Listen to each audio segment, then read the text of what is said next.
রাষ্ট্র ভাবনা ও কাঙ্ক্ষিত বাংলাদেশ আয়োজিত গুরুত্বপূর্ণ সংস্কার ও নির্বাচনের পথ নকশা শীর্ষক আলোচনা সভা অনুষ্ঠিত। ইয়াসির আরাফাতের রিপোর্টে বিস্তারিত। সোমবার 9 ডিসেম্বর জাতীয় প্রেস ক্লাবে এই শীর্ষক আলোচনা সভায় প্রধান অতিথি হিসেবে উপস্থিত ছিলেন ডাকসুর সাবেক ভিপি ও নাগরিক ঐক্যের সভাপতি মাহমুদুর রহমান মান্না।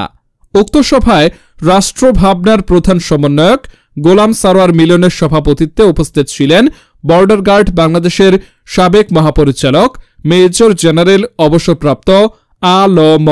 ফজলুর রহমান, সুপ্রিম কোর্টের আইনজীবী এম সারোয়ার হোসেন, বিএনপির কেন্দ্রীয় ভাইস চেয়ারম্যান আসাদুজ্জামান রিপন, বেগম রোকেয়া বিশ্ববিদ্যালয়ের সাবেক উপাচার্য ড নাজমুল আহসান কলিমুল্লাহ, সাবেক সচিব আবু আলম শহীদ খান, মুক্ত চিন্তা বাংলাদেশের আহ্বায়ক আবুল কাশেম হায়দার, এবি পার্টির সদস্য সচিব মুজিবুর মঞ্জু প্রমুখ। এ সময় মাহমুদুর রহমান মান্না বলেন, অন্তর্বর্তীকালীন সরকারের কেউই নির্বাচন নিয়ে কোনো রোডম্যাপের কথা বলছেন না, অথচ ঠিকমতো কাজ করলে 1 বছরের মধ্যেই নির্বাচন দেওয়া সম্ভব। অন্তর্বর্তীকালীন সরকারের কেউই কোনো রোডম্যাপের কথা বলছেন না। আর্মি প্রধান একটা বলে, আসিফ নজরুল, শাখাওয়াত সাহেব আরেকটা বলে।